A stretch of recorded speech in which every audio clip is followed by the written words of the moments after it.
Halo guys, balik lagi di channel Walk People. Today gue ingin bahas soal Liga 1 Indonesia. Nah, sekarang sudah selesai seri 2 ya untuk Liga 1 ini. Ada dua tim di top 2 ya sekarang di Liga.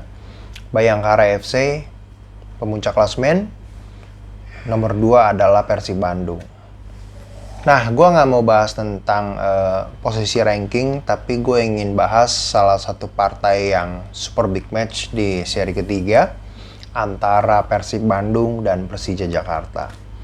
Nah, kita kenal rivalitas kedua tim ini sudah melegenda, banyak kisah-kisah uniknya, kisah-kisah serunya satu sama lain yang menambah bumbu-bumbu dalam pertandingan Liga kali ini. Nah, gue ingin bahas soal Persib Bandung melawan Persija kali ini. Oke. Persib Bandung menyapu bersih 5 partai di seri kedua. Luar biasa penampilannya. Pelan-pelan mereka menemukan ciri khas permainan. Mereka mampu mensapu bersih. Dan saat ini stabil di posisi kedua klasemen. Jadi kita mau bahas dulu dari sisi Persib Bandung ya. Nah, kekuatan Persib itu sebetulnya ketika lini permainan mereka sudah menemukan kombinasi yang tepat. Jadi kalau di seri pertama mungkin lini depan mereka belum menemukan peak performance-nya, kita bisa lihat kontribusi golnya juga sangat rendah di seri pertama dari para strikernya. Nah, di seri kedua ini ternyata duet gelisnya sudah mulai menemukan kombinasi terbaiknya ya. Jadi Wander Luiz dengan Geoffrey Castillion itu sudah sama-sama menemukan penampilan terbaik mereka. Jadi Wander Luiz sudah 4 gol, sementara Geoffrey Castillion sudah 2 gol. Nah, apalagi menjadi kekuatan Persib Bandung? Kalau menurut gua, jadi lini tengah mereka itu sudah menemukan cara bermain yang tepat. Jadi perpindahan pemain antara posisinya Mark Klok dengan Muhammad Basim Rashid ini tuh sudah bisa saling ngisi ya kalau menurut gue ya. Jadi ketika Rashid naik, Klok juga mulai mengisi, jaraknya semakin pendek. Jadi mereka semakin dekat. Nah, ketika mereka transisi seperti ini akan mencegah pemain lawan untuk bisa melakukan counter attack dengan leluasa. Jadi permainan kombinasi antara Klok dengan Rashid kemudian dilemparkan bola-bola ke wing dari Persib Bandung, ini yang menjadi senjata ampuh mereka untuk bisa membongkar pertahanan lawan. Nah, kemudian kalau bicara di lini belakang, ini terasa perbedaannya.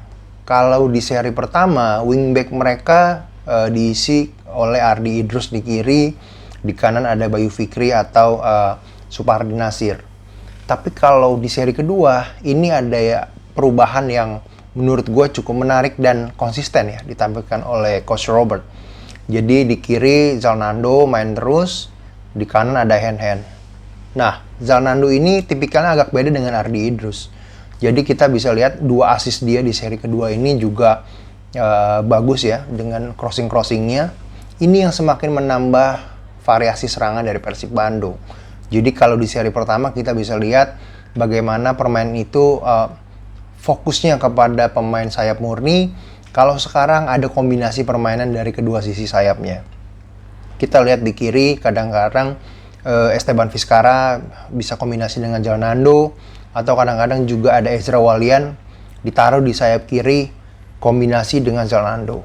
Nah, di sayap kanan Febri Haryadi kombinasi dengan Hen, mereka lebih menemukan chemistry ya satu sama lain. Entah karena mereka sama-sama dari diklat Persib, dan mungkin kalau angkatannya seingat gue sih mereka juga kalau nggak salah tuh satu angkatan ya di diklatnya.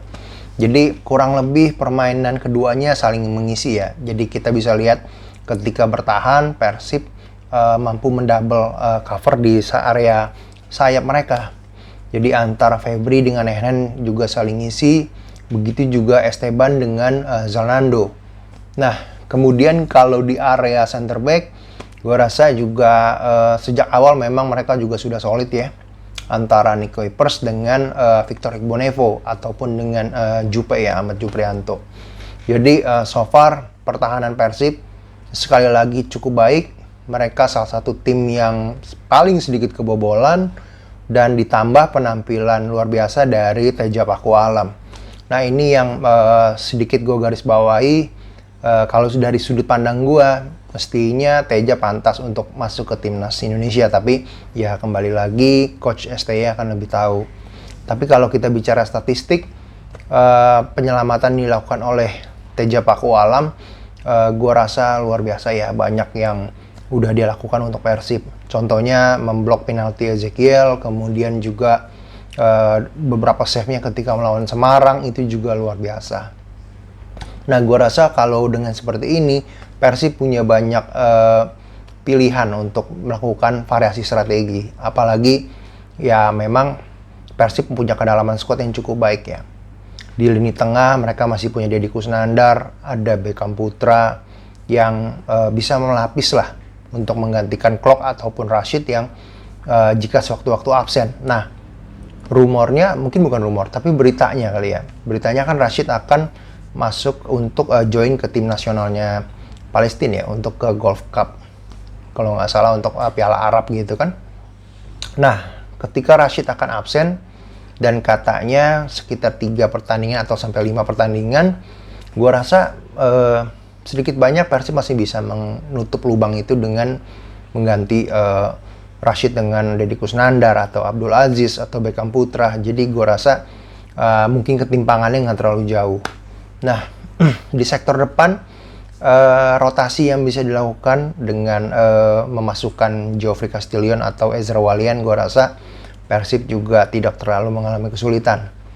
Sementara juga di lini belakang, Ahmad Juprianto kemudian juga bisa berganti dengan Victor Igbonevo ya, jika Victor dipanggil ke timnas AFF. Gue rasa itu juga nggak terlalu timpang lah pergantiannya. Nah, kemudian kalau kita sekarang bicara kelemahannya Persib dulu, kekurangannya apa? Gue rasa kalau kekurangan satu, beberapa pemainnya dipanggil timnas masing-masing. Jadi dengan kehilangan beberapa pilar inti, gue rasa sedikit banyak pasti ngurangin permainan Persib, meskipun nggak signifikan lah. Jadi secara probabilitas gue rasa Persib masih tetap akan memiliki determinasi yang tinggi ya sebagai tim. Nah, oke, itu untuk Persib Bandung. Sekarang kita bahas soal Persija Jakarta. Kalau kita bicara Persija Jakarta, gue rasa tim ini menurut gue sih, kayaknya persiapan pramusimnya mereka tuh nggak cukup baik dalam arti komposisi pemain. Jadi ketika mereka berhasil menjuarai Piala Menpora, mereka sudah sangat pas sekali dari sisi komposisi pemain. Ketika itu ada Mark Klok juga di sana, kemudian masih ada Evan Dimas dan lain-lain ya. Tapi Alfat Fatir juga. Nah, ketika Liga 1 ini hampir dimulai, justru manajemen Persija Jakarta itu yang agak membingungkan kalau menurut gue. Jadi mereka kehilangan pemain-pemain inti, tapi nggak menggantinya dengan pemain senior. Contohnya, misalkan kayak kehilangan Sandi Sute, mereka kehilangan Alfat Fatir. Nah, mereka nggak mengganti itu dengan pemain senior. Justru mereka memasukkan pemain-pemain junior yang menurut gue secara jam terbang masih sangat kurang. Otomatis mental bertanding, kesiapan untuk bermain di liga juga akan mempengaruhi ya. Kemudian kalau kita lihat lagi, sebetulnya secara permainan Persija itu nggak buruk-buruk banget. Jadi mereka masih memiliki ciri khas ya, permainan bola dari kaki ke kaki, bola ngalir kepada Rico, kepada dari Rohitchan, kemudian juga di sayap kiri ada Nico ya. Nico juga not bad lah sebagai pemain muda. Dia mampu untuk merusak pertahanan lawan, dia juga aktif bergerak. Kemudian sekarang juga perlahan pemain muda yang tadi cedera seperti Brevatari juga udah mulai bisa main nih.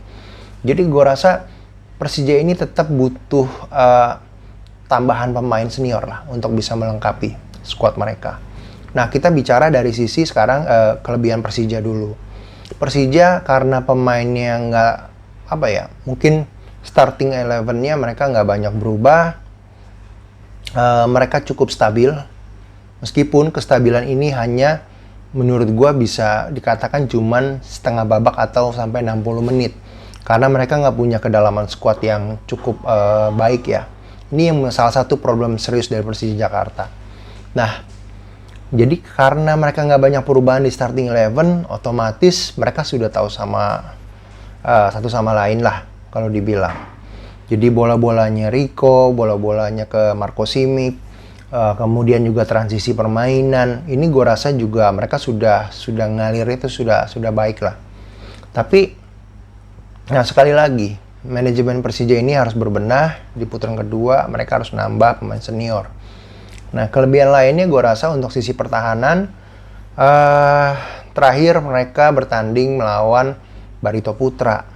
Nah, mereka dapat penalti di menit terakhir, ditendang oleh Marco Motta, bolanya naik ke langit. Nah, sebetulnya kalau gue lihat Persija di samping mempunyai masalah kedalaman skuad, mereka memiliki suatu tekanan psikologis ya. Ya, gue rasa cukup wajar kalau misalkan pendukung Persija memberikan demo. Karena gue rasa kalau dibebankan kepada pemain aja nggak cukup adil lah. Karena gimana pun juga ya pemain tetap pemain. Even sekelas Messi pun juga tetap butuh orang lain lah untuk di sana. Nah, yang paling penting ya baik pendukung Persija ataupun pendukung tim-tim lain, gue rasa harus support timnya. Dan manajemen harus responsif sih terhadap itu ya. Oke, kita lanjut sekarang. Kalau kelebihan lainnya, karena mereka sudah lama bermain bersama, gue rasa dari faktor fighting spirit dari pemain-pemain muda ini juga bisa jadi sebuah kelebihan. Karena gue lihat pemain muda Persija cukup prospektif, cuman mungkin dari sisi jam terbang aja yang mereka harus lebih banyak diasah, dan mereka punya tanggung jawab yang berlebihan lah kalau gue bilang untuk saat ini. Nah, kemudian kalau bicara kekurangan, gue rasa pasti itu tadi. Pertama, ketika mereka harus dipaksa stabil selama 90 menit. Nah, sekali lagi, kalau kondisinya mereka lengkap, tentunya mereka akan ya nggak terlalu bermasalah lah untuk bisa meredam Persib ya kalau dalam pertandingan ini. Tapi sekali lagi mereka, rumornya yang gue dengar per hari ini katanya Otavio Dutra itu absen di pertandingan nanti karena cedera nih. Nah, ini bisa jadi masalah serius karena dua striker Persib itu tipikalnya adalah striker yang bertubuh besar. Geoffrey Castillion, Wander Luiz juga bertubuh besar. Kemudian yang kedua, tipikalnya cukup nyulitin ketika di kotak penalti. Artinya kedua pemain ini bisa memegang bola di kotak 12 pas. Nah, ini butuh tipikal back center back yang mampu memarking mereka secara ketat. Ketika Dutra absen, otomatis tinggal Yan Motta diduetkan dengan Maman Abdurrahman ya. Nah, ini akan jadi sebuah problem serius kalau pertahanan Persija gagal untuk melakukan man-to-man marking kepada dua striker ini. Karena kita bisa lihat Persib terakhir menang lawan Persela Lamongan. Ketika itu Wander Luiz dan Castillion itu sedikit bebas ya. Jadi pergerakan dua pemain ini cukup bebas sehingga akhirnya ada manuver dari Geoffrey Castillion untuk bisa cetak gol. Karena itu bebas offset waktu itu, bolanya dari Rashid. Kemudian kalau kita ingat lagi sebelum melawan Sleman, mereka menang lawan Semarang. Kemudian ketika lawan Persipura. Nah, kita juga bisa lihat bagaimana Wander Luiz yang waktu itu nggak di cover, nggak di marking secara ketat, dia bebas melakukan flying header. Jadi sangat riskan sekali kalau Persija nggak mampu meredam dua pemain ini secara man to man.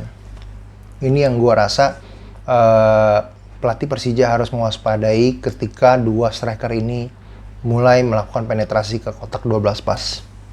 Nah, bagaimana probabilitas kedua tim ya, peluangnya? Kalau gua rasa selama dari sisi Persib mampu mengontrol lini tengah, mampu meredam serangan balik dari Persija Jakarta, yang ketiga mampu mengalirkan bola dengan mulus ke kotak penalti, ada kemungkinan Persib Bandung bisa untuk mencuri 3 angka. Kenapa? Karena memanfaatkan kehilangan Otavio Dutra. Gua rasa itu akan memberikan sebuah keuntungan bagi Persib Bandung. Nah, sementara bagi Persija Jakarta, kalau mereka mampu meredam pergerakan dari dua pemain ini, gua rasa Persija juga punya kesempatan untuk memenangkan pertandingan. Nah, ini serunya karena gua rasa dua tim ini sama-sama mempunyai kelebihannya untuk mendapatkan 3 angka. Persija ketika melakukan serangan balik, gue rasa sejauh ini mereka sudah menampilkan performa yang cukup baik. Tapi mereka butuh variasi dari lini tengah. Ketika Rico Simanjuntak sudah berhasil melakukan terobosan dari sisi sayap, dia melakukan crossing, dan crossing misalkan mampu dihalau oleh pertahanan lawan, lini tengah yang harusnya melakukan double untuk menekan pertahanan lawan. Nah, ini yang harus segera dibenahi oleh Coach Alessio ya. Karena menurut gue Rohican seperti kehilangan partner, nggak ada gelandang yang mampu mendikte lini tengah permainan, dan seringkali bola-bola akhirnya hanya mengandalkan Rico ataupun Nico di sisi sayap. Jadi sekali lagi Persija juga punya peluang kalau mereka mampu melakukan penyerangan kilat sekaligus ditambah dengan variasi serangan. Karena gimana pun Persib Bandung juga memiliki beberapa kelemahan sebetulnya. Jadi kita bisa lihat juga tipikal center back mereka ini cukup panikan ya. Jadi mereka juga beberapa kali sering salah passing. Ketika melawan Sleman kan mereka juga 2 kali blunder. Toh gue rasa ada peluang lah untuk Persija juga bisa menang. Tapi kalau final prediction gue, kalau sesuai analisa permainan, gue rasa skor mungkin bisa jadi 2-1 untuk Persib Bandung. Ya, meskipun tentu aja ya teman-teman bisa punya prediksi lain, tapi ini partai yang menarik, jadi jangan sampai lewat untuk disaksikan. Gue rasa segitu aja sih review gue. Oke guys, thank you for watching. Bye-bye.